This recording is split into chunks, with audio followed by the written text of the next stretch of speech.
को मऊ और बलिया ने बड़ी अच्छी चीजें दिया, देश के बड़े से बड़े कवि भी दिया।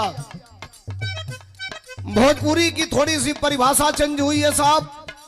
भारत में दो चीजों में भारी गिरावट हुई है, एक भारत की राजनीति में और दूसरे भारत के अंदर भोजपुरी गीत में। सामाजिक परिवेश में भोजपुरी, इन्होंने कहा कि 40 साल पहले 50 साल पहले भोजपुरी के पुराने कलाकार गा के चले गए, ए पुरनका नीक रहे, आज का नौका नहीं खे नीक। हम लोग अपने बेटे का बचपन नहीं देख पा रहे हैं, लइकन का बचपन तोले हमारा आपका लड़का जवान हो जाता ना सर। 5 साल का लड़का बुझाता मोबाइल में का खोलब यूट्यूब पर को बेर एक्स डायल करब तो का आई। 5 साल का लड़का बुझाता। हंसी सबे मत, सबसे खतरनाक तो सारे दुकान को फ्री फायर आ गई बा, कोई को पगला जाता ना से खेलत खेलत। कितनो दवाई करावा उठी के नहीं खसा होत, गेम आइल बा हो एगो, कोई को मर जाता ना से, सुसाइड कर लेता ना से फ्री फायर खेलत को। फेसबुक जितने नीक बाए भाई उतने खराबो बा, निमन का हैंगा सरकावो तनी जा हैंगा निमन का चलत रहता तो अपनी मने वही में बौर का आ जाता।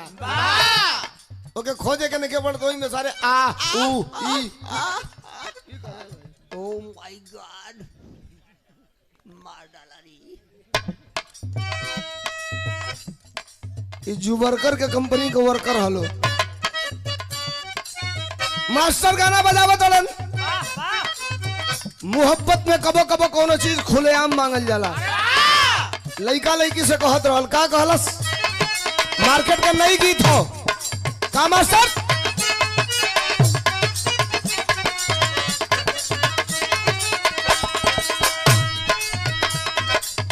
मंगला पा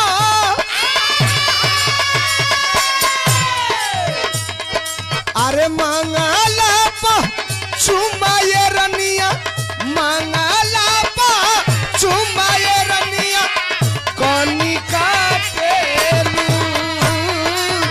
मंगला।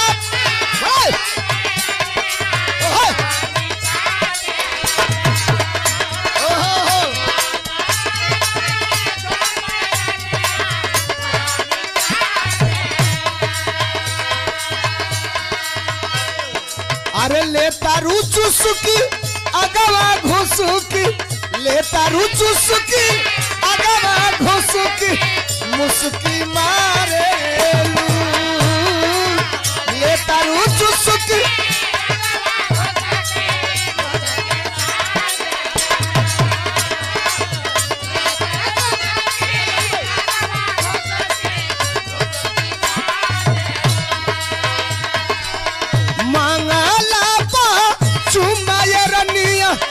कनी काटेलू ले तारू चुसुकी अगवा घुसुकी मुसुकी मारेलू। डूब जाए दाना मोहब्बत के रस में, डूब जाए दाना मोहब्बत के सुख में। और लइकिया कहलस लटक जइबा, अरे लटक जइबा चलिए के हुक्म में, लटक जाइबा ए राजा चलिए के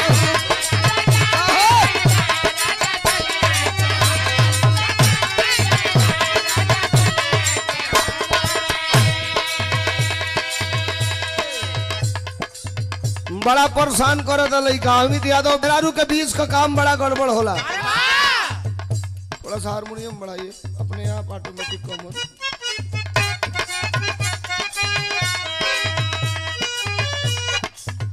बहुत कुछ बतियोलो का जरूरत नहीं, के करे बात कुछ अलगे सुनावे के बाद। मेहरारू हम मर्दे से शिकायत कर दिया, का कहलस,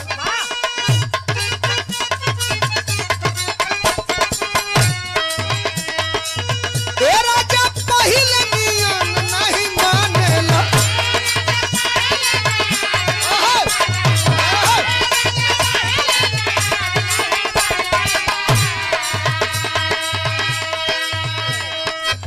का मानी बेचारा इंग्लैंड से आइल हम मेहरारू को जन्मदिन मनावे, जन्मदिन मनवा के तो उनके कटवा के डरमे में सीमेंटी बालू पुतवा के में डलवा दिया मानो ए राजा पहिले नियम नहीं माने